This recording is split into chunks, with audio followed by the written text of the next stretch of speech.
The billionaire heiress was destroying the most exclusive bistro in Manhattan until a quiet waitress stepped in with a whisper that silenced the room.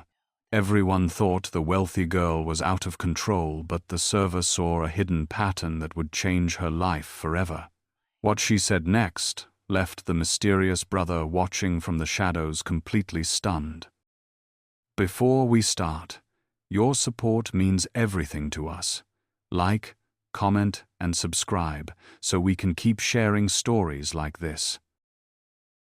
The lunch rush at the Gilded Lily was a symphony of clinking silverware and hushed conversations about mergers, a soundscape that used to be the soundtrack of Isla Keating's life. Now, at 27 years old, she moved through the dining room with the practiced invisibility of a ghost, refilling wine glasses for men who had once read her risk assessment reports with trembling hands. 2 years ago, she had been a prodigy, a behavioral analyst capable of predicting market crashes by watching a CEO blink too fast during a television interview.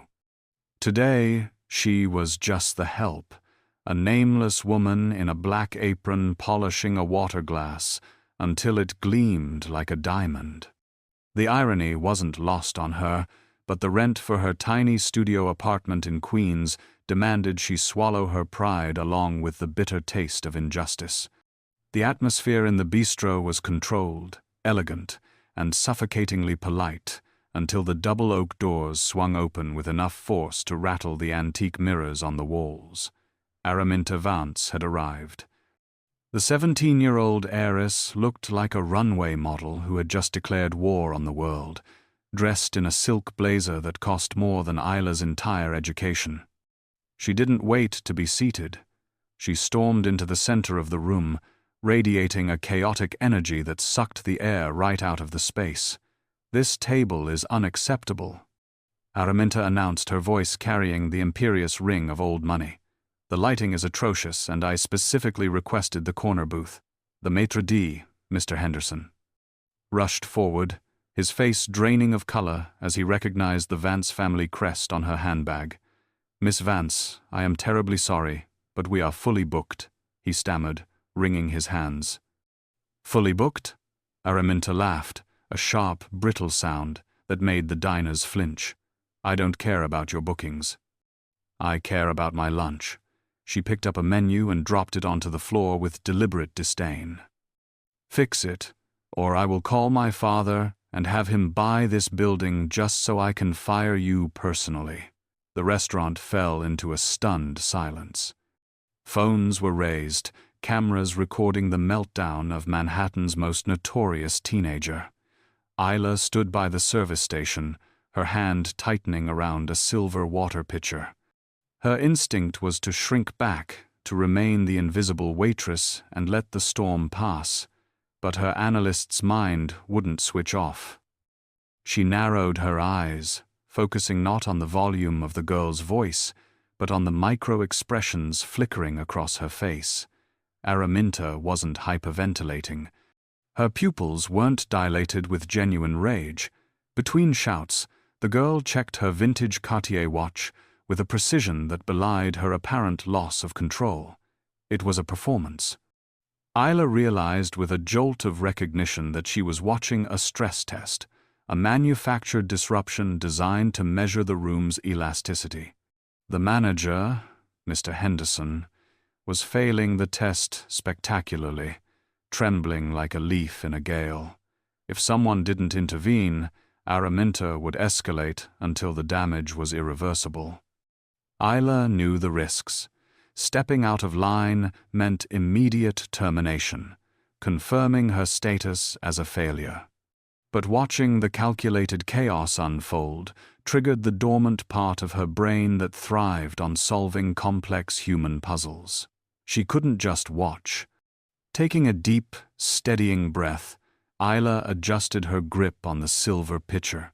She straightened her spine, shedding the slump of a servant and assuming the posture of the executive she used to be. She stepped away from the safety of the wall and walked directly into the line of fire. Isla moved toward the center of the storm with the silver water pitcher held like a shield, her heart hammering against her ribs not from fear, but from the adrenaline of a calculated risk. The noise at table 4 was deafening, a cacophony of Araminta's theatrical outrage and the shattering of a porcelain saucer she had swept off the table to emphasize a point about the table service. Mr. Henderson was currently clutching his chest, looking as though he might expire right there on the plush carpet, but Isla walked past him without a glance. She approached the table and, without a word of greeting or a bow of subservience, uncapped the sparkling water. With a wrist movement as precise and steady as a neurosurgeon's, she began to pour. The liquid cascaded into the crystal goblet, bubbling aggressively, yet not a single drop splashed onto the pristine white tablecloth, despite Araminta's flailing arms coming dangerously close to the stream. The sheer audacity of the action performing a menial task with such absolute, unwavering focus in the middle of a rich girl's tantrum acted as a violent circuit breaker. Araminta paused mid-shout, her mouth hanging open, blinking in genuine confusion at this waitress who refused to be terrified by her wealth. Isla used that fraction of a second to seize control of the narrative. She placed the pitcher down with a soft, deliberate click, leaned forward until her face was mere inches from the teenager's, and locked eyes with her. Ordo ab cheo, Isla whispered, the ancient Latin phrase slipping from her lips with the weight of a gavel strike. Araminta recoiled slightly, her eyes widening as if she had been slapped. Order out of chaos. Isla translated softly, her voice low and compelling, forcing the girl to lean in to hear her over the lingering echoes of her own screaming. You are screaming because you feel powerless, Miss Vance, but true power never needs to raise its voice. True power commands silence. The effect was instantaneous and electric.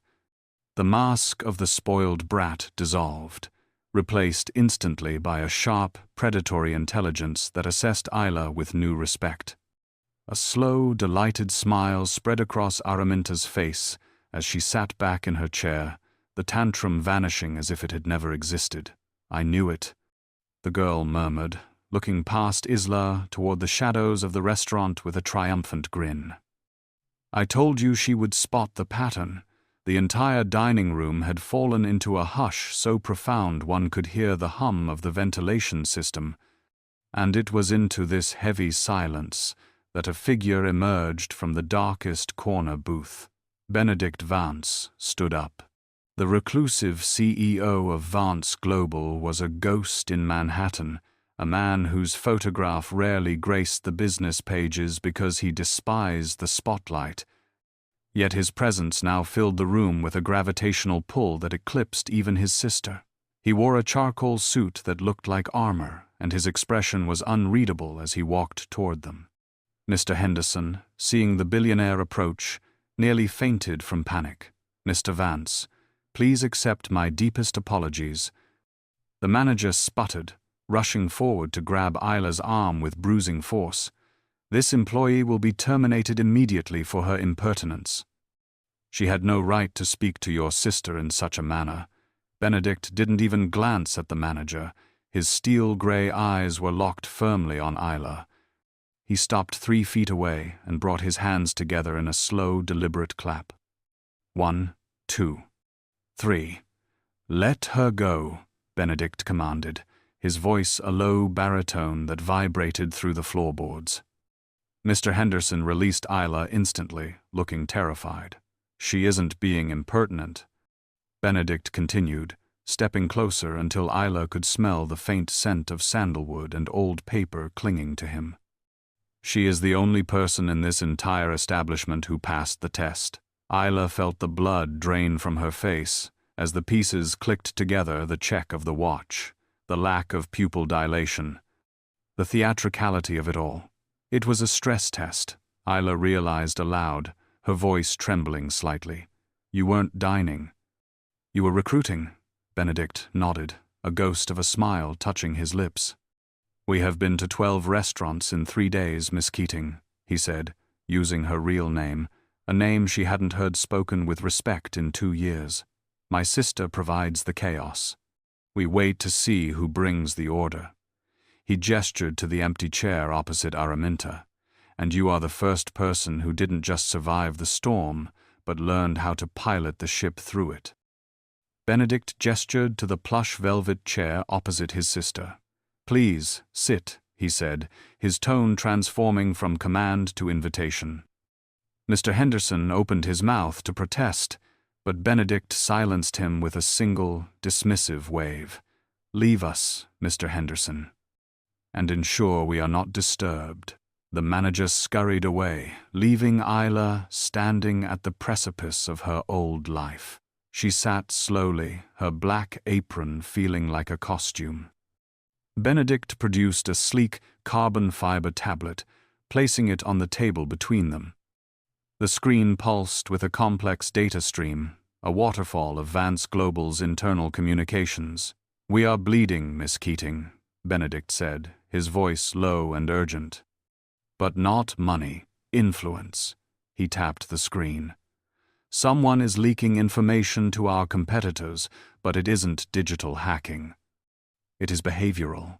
Isla leaned in, her analyst instincts overriding her fear.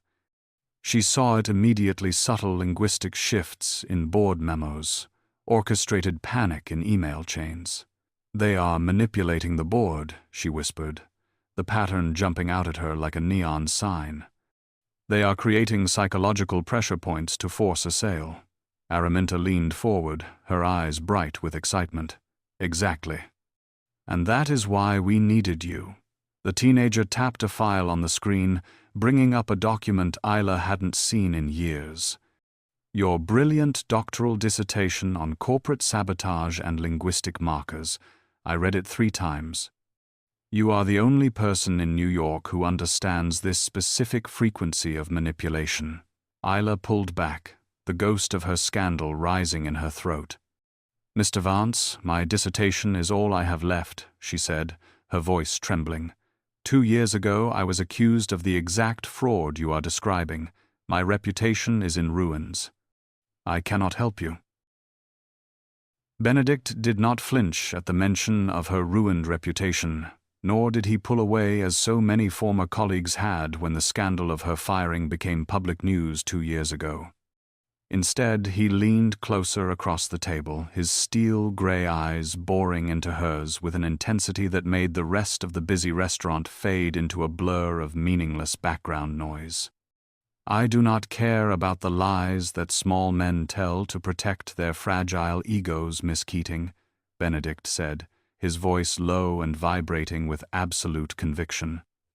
I have read the court transcripts, and I have read your analysis, and frankly, the discrepancy between the two tells me everything I need to know about who was actually afraid of your intelligence. He reached into the inner pocket of his charcoal suit jacket and pulled out a heavy black key card, sliding it across the crisp white linen tablecloth until it rested against her trembling hand. I am not offering you a job as an employee subject to the whims of human resources or the fickleness of public opinion. I am offering you a position as an independent consultant with full security clearance and absolute authority starting right now. The offer hung in the air between them, a lifeline thrown into the drowning depths of her current existence, offering a chance to reclaim the intellect and purpose that had been stolen from her. Isla looked down at the matte black card, then at the earnest hope shining in Araminta's eyes, and finally at the steady, challenging gaze of Benedict Vance. For 2 years she had allowed shame to dictate her boundaries, to keep her small and silent while lesser minds played dangerous games with people's livelihoods. She realized suddenly that staying safe was no longer an option when she possessed the unique power to stop a corporate war. The decision crystallized in her chest, sharp and clear. With hands that were steady for the first time in months, Isla reached behind her back and untied the knot of her black apron. The fabric fell away from her, sliding off her waist like a shedding skin, and she folded it neatly on the table, placing it beside the silver water pitcher with a finality that felt like a gavel strike. "I accept," she whispered, and the words felt like a spell breaking. She stood up, and the transformation was immediate. She was no longer the server, but the savior. Benedict stood with her, a ghost of a smile, touching his lips as he offered her his arm.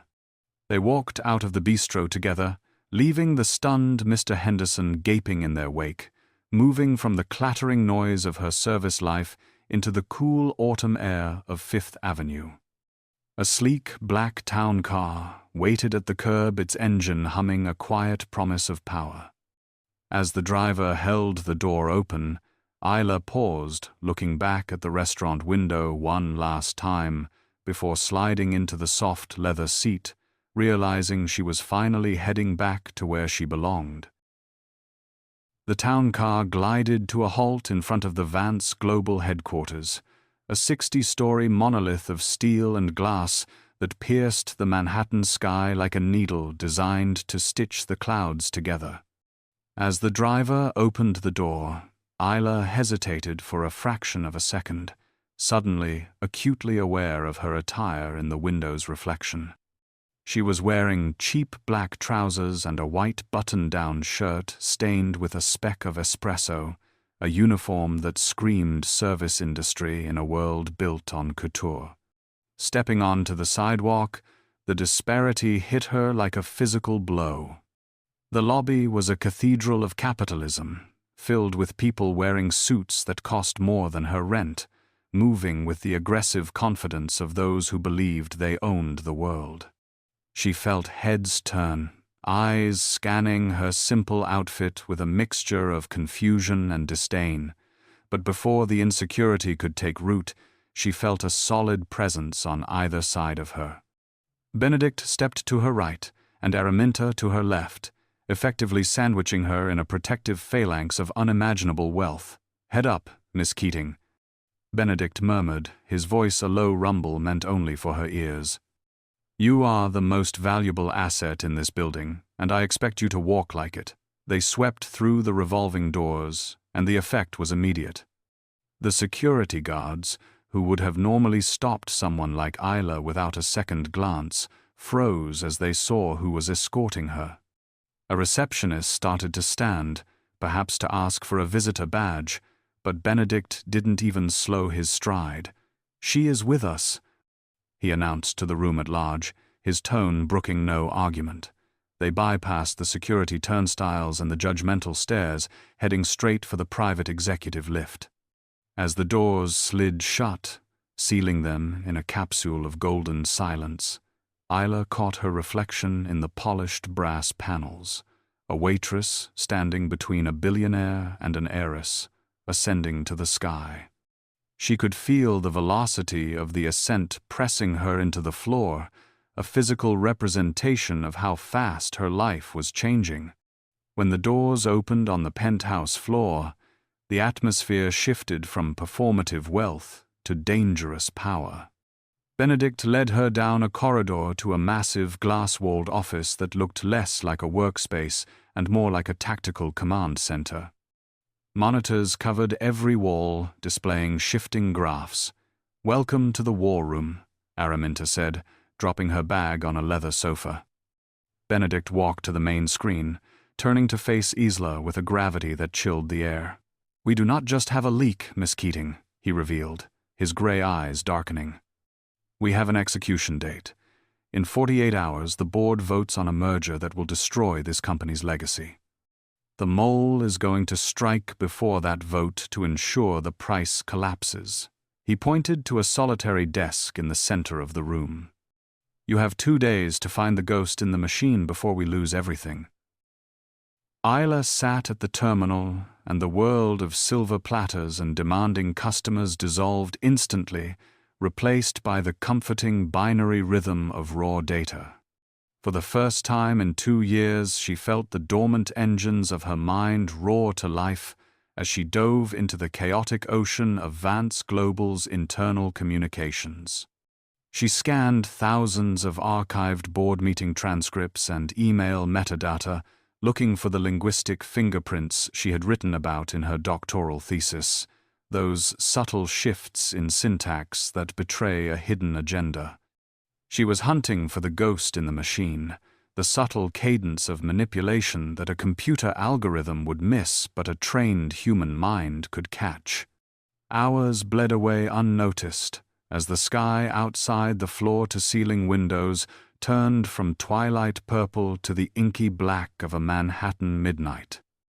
The only sound in the vast executive suite was the rhythmic clicking of her keyboard and the scratching of Benedict's fountain pen as he worked at his mahogany desk a few feet away. It was an intimate silence, a shared solitude that felt strangely comfortable for two people who had been absolute strangers that morning.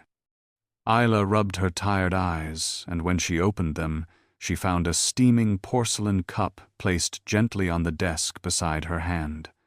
She looked up to see Benedict standing there, not as the imperious CEO, but as a man who had rolled up his sleeves and loosened his tie to reveal the human beneath the armor. "You have not taken a break in 4 hours," he said softly, his voice lacking the command tone he used with the rest of the world. "I thought you might need this." Isla stared at the cup, realizing the stunning reversal of roles. The billionaire was serving the waitress. "You made this?" she asked, reaching for the warmth. "My assistant went home at 6, Benedict replied, leaning against the edge of her desk with a tired sigh. "Besides, I prefer to do things myself when I can. It is the only way I know it is done right." He looked out at the city lights, his expression unguarded and vulnerable. "I inherited this company when I was 22, Miss Keating. Since that day, I have been surrounded by people who tell me what they think I want to hear. I sit in this glass tower, and I feel like I am in a prison of yes-men." Isla felt a pang of empathy that pierced her professional detachment. "It is lonely at the top," she observed, quietly, taking a sip of the coffee which was perfect. "It is lonely everywhere when you live a lie," Benedict corrected, turning his gaze back to her with intense sincerity. "That is why I needed you. You lost everything 2 years ago, but you never compromised who you were. You kept your integrity when it cost you your livelihood." Isla met his gaze, feeling a spark of electricity arc between them that had nothing to do with the data on the screens. "Integrity is the only currency that doesn't devalue," she whispered. In that quiet moment, surrounded by the hum of servers and the glow of monitors, the dynamic shifted irrevocably from employer and consultant to partners bound by a shared truth. The air in the room grew heavy with unspoken possibilities, and for the first time, Isla wondered if she was here to save the company, or if the company was merely the excuse fate had used to bring them together. The spell in the room was broken by the sudden explosive arrival of Araminta Vance, who kicked open the heavy glass door with the heel of a designer boot while balancing 3 large brown paper bags. "I hope you two haven't starved to death while saving the world," she announced, dumping the bags onto the low coffee table with a crinkle of paper that sounded like a thunderclap. The smell of spicy basil and roasted duck instantly replaced the heavy tension of the previous moment, grounding them back in reality. Benedict stepped away from Isla's desk, clearing his throat and adjusting his tie, flustered by the interruption, while Isla turned back to her screen to hide the flush rising on her cheeks. Araminta flopped onto the leather sofa, kicking off her boots with a sigh of dramatic relief. "You know, being a teenage terror is exhausting work," she said, popping a spring roll into her mouth. Isla turned her swivel chair around, watching the girl with newfound curiosity and respect. "Why do you do it?" Isla asked softly. "The tantrums, the screaming at waiters. You are clearly brilliant, yet you let the world see a spoiled brat." Araminta smirked, a dangerous glint in her eyes that mirrored her brother's intellect perfectly. "Because people stop listening when they think they are in the room with a child," she explained, gesturing vaguely with a chopstick. "They talk about offshore accounts. They whisper about illegal mergers. And they never suspect that the girl complaining about her salad dressing is actually memorizing their wire transfer codes. She laughed darkly, stabbing a dumpling. Except for Julian Thorne. He is the worst. He still brings me lollipops like I am 5 years old and pats me on the head while plotting against Ben. The name hit the room like a physical blow, sucking the oxygen out of the air instantly. Isla froze, her blood turning to ice in her veins as the syllables echoed in her mind. Julian Thorne. She repeated, her voice barely a whisper, hoping desperately she had misheard. The board director. Benedict nodded, moving to join them. Yes, he has been with the company since my father's time. Why? Isla stood up slowly, her hands trembling as she gripped the edge of the desk for support. The pieces of the puzzle slammed together with violent clarity. Because Julian Thorne is the man who destroyed me, Isla said, her voice gaining strength as the shock turned to cold, hard fury. 2 years ago, he was the senior partner at the firm where I worked. He was the one who fabricated the evidence against me. He was the one who erased my career to cover up his own embezzlement. She looked from Benedict to Araminta, her eyes blazing with a terrifying resolve. If Julian Thorne is on your board, Benedict, then this isn't just a corporate leak. It is a personal siege, and he is using the exact same playbook he used on me to destroy you. Fueled by the revelation that her nemesis was the architect of Benedict's impending financial ruin, Isla Keating returned to her workstation with a terrifying, icy calm that transformed the atmosphere of the penthouse. The fear that had plagued her for 2 years evaporated instantly, replaced by the cold, surgical precision of a hunter who finally had the scent of the wolf. She did not just search for general anomalies anymore. She searched for a specific frequency, the unique digital fingerprint of Julian Thorne that she had memorized during her downfall. She pulled up the encrypted archived drives from her ruined career, secret files she had saved on a personal cloud moments before her access was revoked, and overlaid that historical data onto the live stream of Vance Global's server logs. It was like placing a stencil over a chaotic drawing to reveal the hidden picture beneath. For an hour, the only sound in the room was the furious, rhythmic clatter of keys as she built the comparative model, while Benedict and Araminta watched in breathless silence, sensing the shift in the air. Then she saw it. A series of microscopic transactions, buried deep within the automated trading algorithms, that mirrored exactly the pattern Thorne had used to frame her.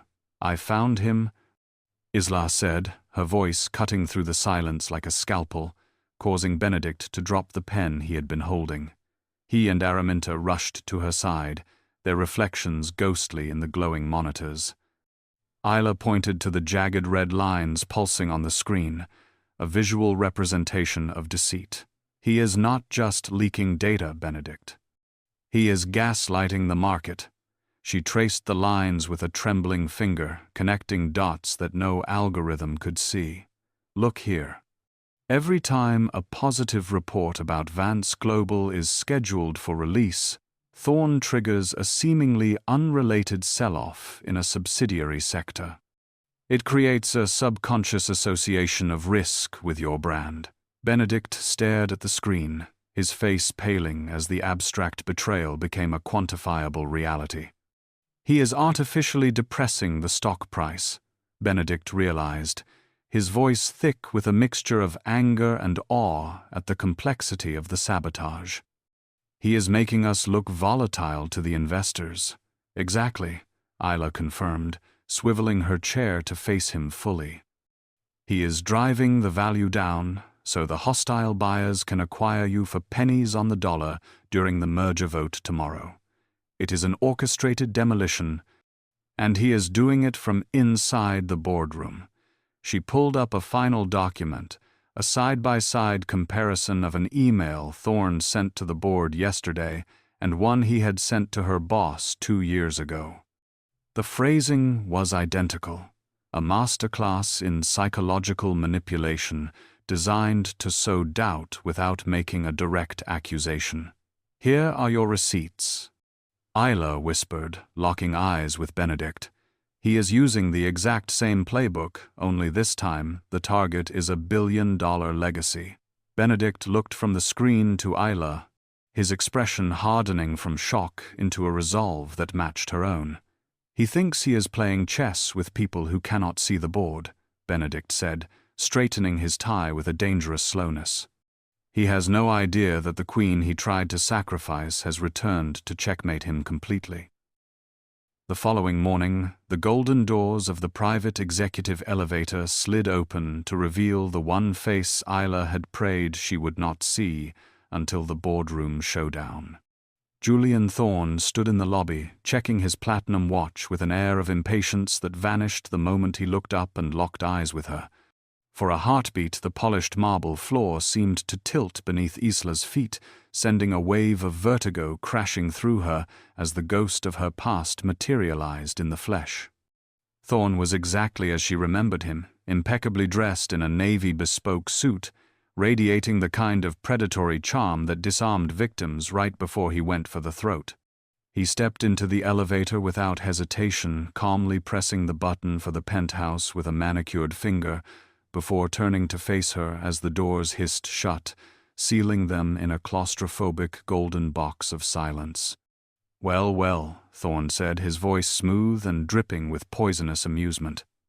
"I had heard a rumor that Benedict had picked up a stray from a bistro, but I never imagined it would be you, Miss Keating." He stepped closer, invading her personal space, the smell of his expensive cologne triggering a visceral memory of the day he fired her.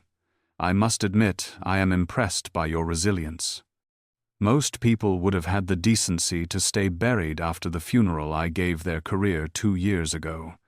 Isla stood with her back against the mirrored wall, her heart hammering against her ribs like a trapped bird, but she refused to look away. "I am not here to reminisce, Mr. Thorne," she replied, her voice steady despite the adrenaline flooding her system. Thorne laughed, a cold, sharp sound that echoed in the confined space. "Oh, you are here to play hero," he sneered, his eyes narrowing with malice. "Do you really think you can save him? Benedict is a weak, sentimental child playing at business, and you are nothing but a disgraced analyst serving drinks to pay rent. I destroyed you once with a single email, Isla. Do you honestly believe you can stop what is coming? I will crush Benedict's little empire tomorrow, and you will be nothing more than collateral damage, a footnote in the history of my acquisition." The elevator bell dinged softly, signaling their arrival at the executive floor. And the sound broke the spell of his intimidation. Isla stepped forward, forcing him to move aside or be trampled. She paused at the threshold, turning to look him dead in the eye, channeling every ounce of the strength Benedict and Araminta had given her. "You destroyed a woman who was fighting alone," Isla said, her voice ringing with quiet steel. "But I am not alone anymore, Julian. And unlike 2 years ago, I have the receipts." She stepped out into the hallway, leaving him standing in the golden box, the confident sneer sliding off his face, revealing the first true flicker of genuine fear. Thorne did not wait for the elevator doors to fully close before he initiated his counterstrike, because he realized with chilling clarity that the woman who had just exited the lift was a mortal threat to his plans. He tapped furiously on his phone, activating a dormant protocol he had set up weeks ago for exactly this kind of contingency, which was a falsified digital trail designed to frame an insider. Moments later, the heavy glass doors of the executive suite flew open with a violence that made the wall of monitors shake. Julian Thorne strode into the room, flanked by 2 imposing security officers in tactical gear, his face a mask of counterfeit concern and righteous indignation. "Benedict, thank God I caught you in time," Thorne shouted, waving a sheaf of papers that he had just printed from the nearest secure terminal. Isla, who had just returned to her desk, watched him with a calm detachment, recognizing the performance immediately from her own history. Benedict looked up from his work slowly, his expression unreadable as he removed his reading glasses. "What is the meaning of this intrusion, Julian?" Benedict asked, his voice dangerously low but steady. "The meaning is treason, Benedict, pure and simple," Thorne declared, slamming the papers onto the mahogany desk with a thud that echoed through the penthouse. "I just received a red flag from our internal network security. Someone is actively siphoning sensitive merger files to an encrypted offshore server in the Cayman Islands right now." He turned slowly, pointing an accusing finger at Isla, like a prosecutor in a capital case, while the security guards rested their hands on their belts. "And the IP address originates from this very workstation." The air in the room froze instantly. "That is a lie," Isla said quietly, not rising from her chair nor breaking eye contact. "It is a fabrication designed to discredit the witness." "Is it?" Thorne sneered, turning back to Benedict with desperate intensity. "She is a known fraudster, Benedict. I tried to warn you about her history. She scammed her way into this building, played on your sympathies with some sob story, and now she is selling you out to the highest bidder, just like she did to her last firm." Thorne leaned over the desk, his voice dropping to a conspiratorial whisper that carried the weight of a plea. "Fire her now. Have security remove her from the premises immediately, and we might still be able to salvage the merger deal. If the board finds out you are harboring a corporate spy, they will remove you as CEO before the vote even begins." He gestured to the guards who stepped forward menacingly, waiting for the order to seize her.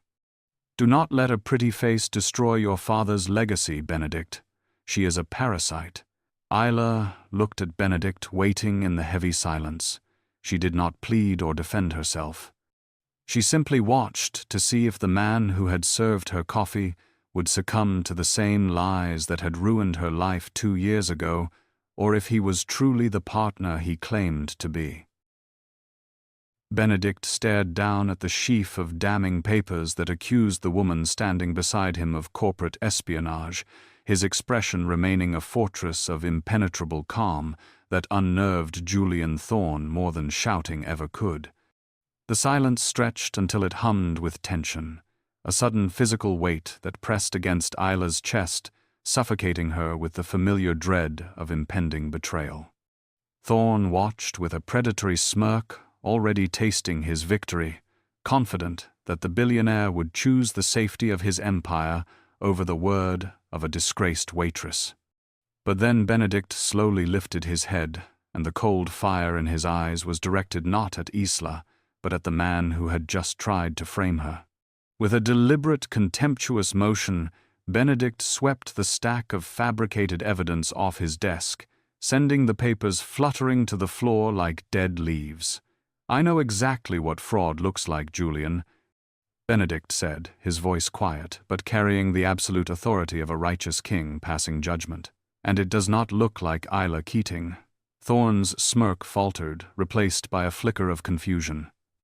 "Benedict, look at the logs. The transfer is happening right now." "I know," Benedict interrupted, stepping around the desk to stand shoulder to shoulder with Isla, a physical declaration of allegiance that made her heart stutter. "I know because my sister has been monitoring the internal network traffic from her tablet since you walked in." He pointed to the sofa where Araminta was sitting, holding up her device with a savage grin. "She watched you plant the files, Julian. We saw the packet injection originate from your phone the moment you stepped off the elevator." The color drained from Thorne's face as he realized he had walked into a trap of his own making. "This is absurd," Thorne sputtered, backing away as Benedict advanced on him. "You are going to take the word of a teenager and a waitress over your senior director?" "I am taking the word of the 2 most intelligent women I know over a desperate thief," Benedict corrected, his voice hardening into steel. "Get out of my office, Julian. Before I have these security guards whom you so kindly brought escort you out in handcuffs." Thorne looked at the guards who were now looking to Benedict for orders and realized his gambit had failed spectacularly. He straightened his jacket, regaining a shred of his oily composure, though his eyes burned with venom. You are making a mistake, Benedict. Thorn hissed, retreating to the door. You are compromised by a pretty face and a sob story. You might control this room, but I control the board. When I present my motion tomorrow morning, they will vote you out along with this merger, and you can watch your family legacy burn to ash from the sidewalk. He slammed the heavy glass door behind him, leaving a silence that was no longer heavy with fear, but electric with the promise of war, as Isla realized that for the first time in her life, a powerful man had stood between her and the ravenous wolves. The heavy glass door stopped vibrating, but the threat Julian Thorn left behind hung in the air like toxic smoke choking the oxygen out of the penthouse. Benedict turned to Isla, his shoulders slumping under the crushing weight of the ultimatum, for he knew Thorn controlled enough votes to burn the Vance legacy to the ground. We have 12 hours before the board convenes. Benedict said, his voice rough with exhaustion. How do we fight a man who owns the battlefield? Isla moved to the window, looking down at the city lights, and her mind raced not with fear, but with the cold clarity of a strategist who had studied her enemy for 2 years. We do not fight him on his terms, Benedict. She turned to face him, her silhouette framed by the skyline. We let him think he has won. Benedict frowned, confusion furrowing his brow. Surrender? That is your plan? No. Isla corrected, stepping into the light. It is a trap. Thorn is a narcissist defined by his ego. He does not just want to win, he needs to see us lose. He needs the spectacle of our defeat to feel secure. She walked to the whiteboard and picked up a marker, uncapping it with a sharp click. As long as I am here, he will be on guard, watching his digital back. But if I leave, if he sees me walking out those front doors with a box in my hands, looking like a broken woman, his arrogance will blind him. She drew a circle around the server room on the schematics. He will get sloppy. He will make one final transmission to his buyers to confirm the price drop before the vote, and when he does, I will be waiting in the server room to catch it. Araminta jumped up from the sofa, catching on immediately. I can create a loop in the security feed. The teenager offered, her fingers flying across her tablet. I will make it look like you left the building and never came back. Benedict looked at the plan, then at Isla, his expression shifting from doubt to admiration. And what do I do? He asked. You play the part of the king who has lost his crown, Isla said softly, placing her hand on his arm. You walk into that boardroom tomorrow looking defeated. You let him gloat. You let him think he has stripped you of everything because a man busy celebrating his victory never looks down to see the trap opening beneath his feet. The plan was risky, bordering on madness, but as they stood together united by a shared purpose, Isla knew it was their only path. We are going to give him exactly what he wants, she whispered. And it is going to destroy him. Isla felt a shiver of anticipation run down her spine as she imagined the look on Thorn's face when the trap finally snapped shut on his ambition. The sunlight poured into the boardroom, illuminating the dust motes, dancing above the long mahogany table where the future of Vance Global would be decided. 20 board members sat in stiff silence, their eyes darting between Benedict Vance, who sat at the far end looking visibly diminished, and Julian Thorn, who prowled the head of the table with the energy of a tiger sensing a wounded gazelle. Thorn had orchestrated the seating arrangement to project dominance, placing himself in front of the projection screen while relegating the actual CEO to the shadows. Benedict played his part to perfection, slumped in his chair with his tie loosened and dark circles painted under his eyes by Araminta's makeup skills, projecting the image of a man broken by scandal and incompetence. We find ourselves at a precipice, Thorn announced, his voice smooth and grave as he leaned forward on his knuckles to address the room. Under the current leadership, our stock has plummeted 15% in a single week. We are bleeding capital, we are bleeding talent, and most disturbingly, We have suffered a significant security breach involving a woman of questionable character whom Benedict brought into our inner circle. He paused for effect, letting the implication hang in the air like a foul odor. Benedict said nothing, merely staring at his hands folded on the empty table, resisting the urge to check his watch or look at the door. "I take no pleasure in this," Thorn lied, placing a hand over his heart. "But we have a fiduciary duty to our shareholders. The offer from Titan Holdings is generous, and frankly, it is a lifeline we cannot afford to refuse. They offer stability where we currently have chaos." A murmur of agreement rippled through the room, the older members nodding grimly as they calculated their golden parachutes. "But surely we should hear from Benedict," one hesitant member asked.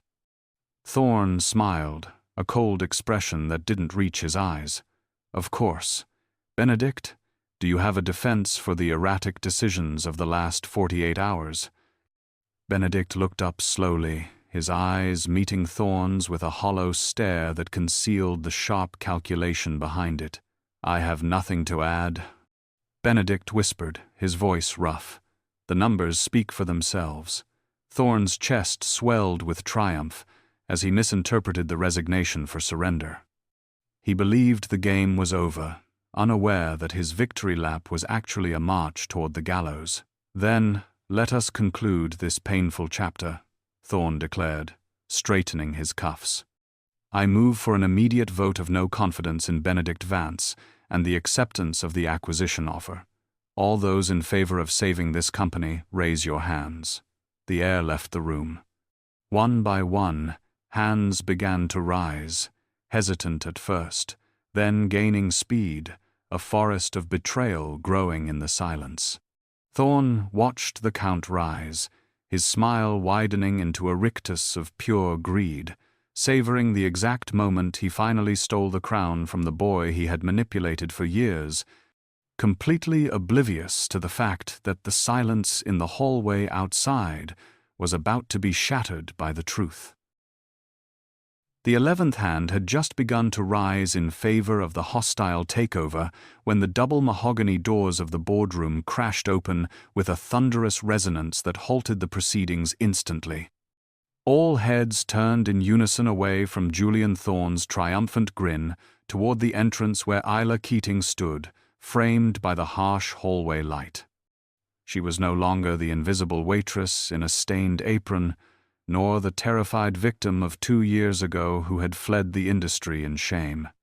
Dressed in a sharp navy power suit that Araminta had sourced from her own couture wardrobe, Isla radiated an authority that sucked the oxygen right out of the room.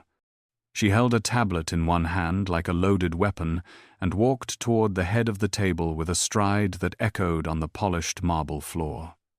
Thorn stared at her as if he were seeing a ghost, his face draining of all color, as his brain tried desperately to reconcile her presence with the security footage he had seen of her leaving the building hours ago. "You are not authorized to be here," Thorn stammered, his voice cracking with the first fissure of genuine panic. "Security remove this woman immediately." "Sit down, Julian," Isla commanded, her voice projecting clearly to the very back of the room without shouting. She did not wait for permission or acknowledgement. She bypassed Benedict, who watched her with a smoldering pride, and plugged her device directly into the main presentation port. The screen behind Thorn flickered violently, and the slide showing projected losses vanished, replaced instantly by a complex live feed of scrolling code and real-time transaction logs. "What is this?" a board member asked, adjusting his glasses in confusion. "This is the timeline of your destruction," Isla announced, turning to face the room with a gaze that spared no one. She pointed to a jagged red line pulsing aggressively on the graph. "At 9 o'clock this morning, while Mr. Thorn was urging you to sell for the sake of the company, his personal holding shell company was shorting Vance Global stock by 40%. A collective gasp ripped through the room. "That is a lie," Thorn shouted, lunging for the connection cable, but Benedict stood up, blocking his path with a wall of silent menace. Isla continued undeterred. He created the panic. He manufactured the leaks. He drove the price down so he could buy the ruins for pennies on the dollar. She looked directly at Thorn, who was now trembling with rage. Ordo ab chao. She whispered the Latin phrase, echoing the moment they met. Order out of chaos. You thought you could use chaos to steal a kingdom, Julian, but you forgot that chaos leaves a trail. She tapped the screen one final time, revealing the metadata tag on the sell order. And this trail leads directly to the phone currently sitting in your jacket pocket. The realization hit the board members with the force of a physical blow, and the atmosphere in the room shifted instantly from defeat to a chaos. Righteous fury directed squarely at the man who had played them all for fools. The boardroom erupted into a cacophony of shouting men as the reality of the betrayal settled in, but Isla remained the calm eye of the hurricane, her fingers flying across the tablet to deliver the final fatal blow to Julian Thorn's career. She swiped the screen with a decisive motion, replacing the live stock feed with a split-screen comparison that made several older board members gasp audibly in the heavy silence. On the left was the falsified evidence Thorn had used to destroy her reputation 2 years ago, and on the right was the manufactured evidence he had presented against Benedict yesterday. You did not just try to steal this company today, Isla declared, her voice slicing through the noise like a diamond cutter. You have been running this same algorithm for years, destroying the credibility of anyone who gets too close to the truth. She highlighted the code signatures which glowed neon red on the massive screen. Look at the syntax and the timestamp anomalies because it is the exact same digital fingerprint. Thorn slammed his fist onto the mahogany table, his face a mask of purple rage. Enough of this charade. He screamed, silencing the room with his sheer desperation. She is a disgraced waitress with a vendetta. These documents are forgeries created by a desperate woman and a weak CEO. He looked around the table, his eyes wild and pleading. Are you really going to let a server dictate the future of Vance Global? But the silence that followed was the suffocating silence of judgment. Benedict Vance stepped forward, finally shedding the posture of the defeated man to reveal the titan underneath. She is not a server, Julian, Benedict said, his voice low and vibrating with dangerous power. She is the most brilliant analyst this city has ever seen, and she has just exposed you for the petty fraud you are. Benedict nodded to the back of the room where the security team alerted by Araminta was waiting. Escort Mr. Thorn from the building, Benedict commanded, his gray eyes cold. And ensure the police are waiting in the lobby. 2 burly guards moved in, instantly flanking Thorn, who looked from Benedict to Isla, waiting for the fear he was so used to inspiring. But Isla met his gaze with a serene, untouchable smile. You were right about one thing, Julian, she said softly as the guards took his arms. I did come back to play hero. But I didn't need to save Benedict, I just needed to turn on the lights so everyone could see the monster in the room. As Thorn was dragged out, shouting empty threats, the tension in the room broke. The board members, men who had looked through Isla moments ago, now looked at her with awe. The chairman stood up, adjusting his glasses with trembling hands. I move that we reject the acquisition offer immediately, he stammered. And perhaps we should discuss a new contract for your consultant. Isla unplugged her tablet, her hands finally trembling not from fear but from the overwhelming, dizzying rush of total vindication. With the toxic presence of Julian Thorn finally purged from the building, the atmosphere in the boardroom shifted instantly from a battlefield to a sanctuary of pure relief. The tension that had tightened every chest released, like a snapped cable, leaving behind a collective exhale that rustled the papers on the long mahogany table. The chairman, who minutes ago had been ready to sign the company's death warrant, stood up and adjusted his silk tie, with trembling fingers looking at Benedict with a mixture of deep shame and renewed respect. I believe a new vote is in order, gentlemen.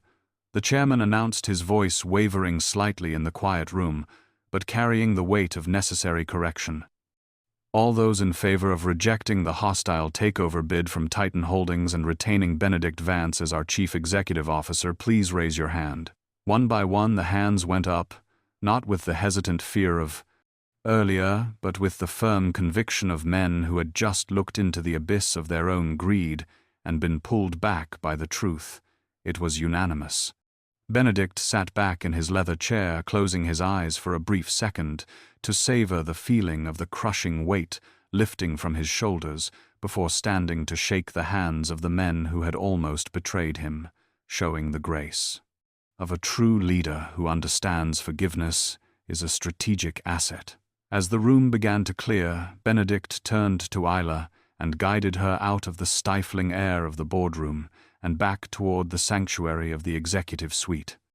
They walked in silence, but it was not the awkward silence of strangers. It was the comfortable quiet of two soldiers walking off a battlefield they had conquered together.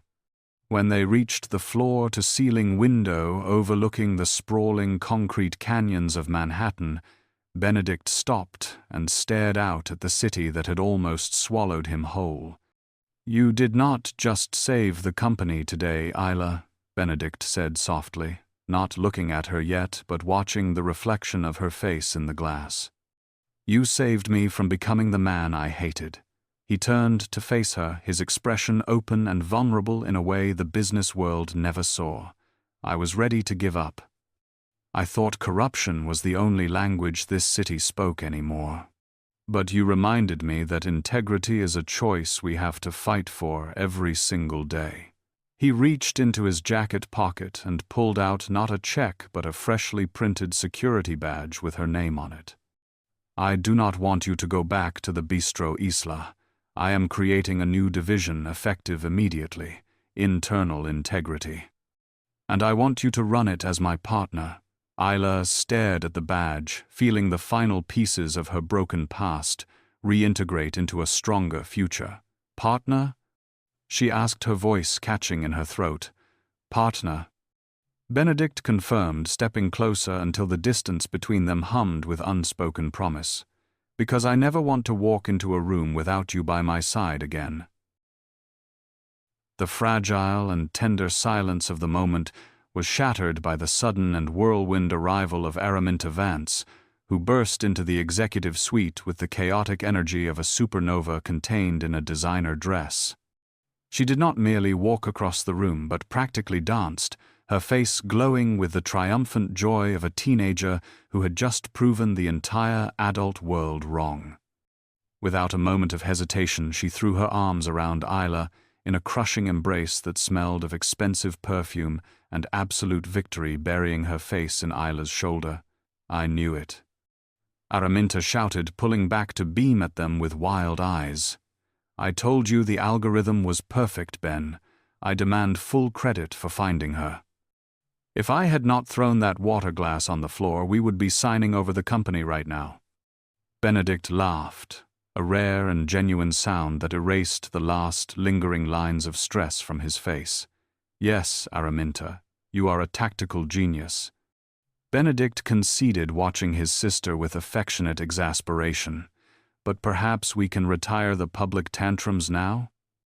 Araminta rolled her eyes, releasing Isla but keeping a possessive hand on her arm. "You two are boring." She teased her gaze, flicking intelligently between her brother and the woman who had saved him, catching the undeniable magnetic pull connecting them.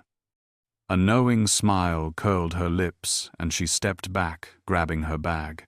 "I have to go anyway," she announced with a theatrical wink. "I have a sudden urge to go terrorize the staff at the tea room down the street. You two stay here and debrief."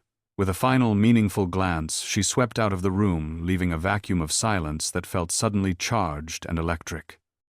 Benedict turned back to Isla, and for the first time, he reached out and took her hand, his fingers wrapping around hers with a warmth that traveled straight to her heart. "Thank you," he said, his voice rough with emotion, "for stepping in when everyone else just watched. For seeing the truth when I was blind." Isla looked down at their joined hands, feeling the calluses on her palms from 2 years of hard labor contrasting with his smooth grip. "For 2 years I thought my life was over," Isla admitted softly, blinking back tears. "I thought I was buried under the weight of that lie forever, but I realize now I wasn't buried. I was just planted waiting for the right season to grow again." Benedict squeezed her hand gently, his thumb brushing over her knuckles. "I think it is time for a new season," he whispered, leaning closer until she could see the flecks of gold in his gray eyes. "Are you hungry?" Isla laughed, a wet, breathless sound. "Starving," she confessed. "Then let me take you to dinner," Benedict said, his smile promising much more than just a meal. "And I promise you, Isla, tonight we are going to a place where neither of us has to serve the food." He gestured to the city lights twinkling below them, a universe of possibilities that was finally open to her again. Isla looked at the skyline not as a servant looking up from the gutter, but as a queen, surveying her kingdom, ready to finally take her rightful place beside the king who had waited for her in the chaos.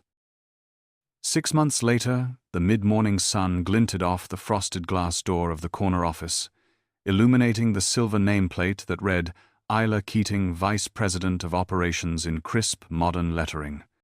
Inside the room was a hive of quiet, efficient activity that revolved entirely around the woman standing at the head of the conference table. Isla moved through the agenda with the same surgical precision she had once used to pour sparkling water during a hurricane of chaos. But now her audience was not terrified diners, but a team of senior analysts hanging on her every 10 word.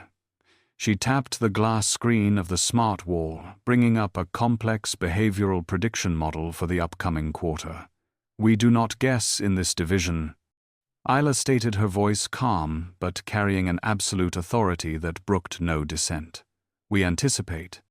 The market is not a random number generator, it is a reflection of human psychology, and if you look closely enough, you can always see the pattern before it forms."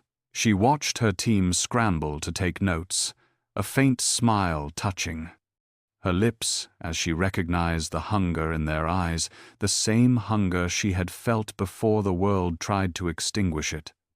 The low hum of the television mounted on the far wall suddenly caught her attention, breaking her focus for a brief second. The volume was muted, but the chyron scrolling across the bottom of the news channel was impossible to miss in its bright red urgency. Former Vance Global Director Julian Thorne sentenced to 10 years for corporate fraud and embezzlement. The image on the screen showed Julian Thorne looking older and smaller than he ever had in real life, being led away from the Manhattan courthouse in handcuffs, shielding his face from the flashing cameras of the press. A wave of profound, quiet satisfaction washed over Isla, not of vindictive triumph, but the deep, settling peace of a universe finally righting itself. She did not need to watch the rest. The past was officially closed behind heavy iron bars, and she had a future to attend to.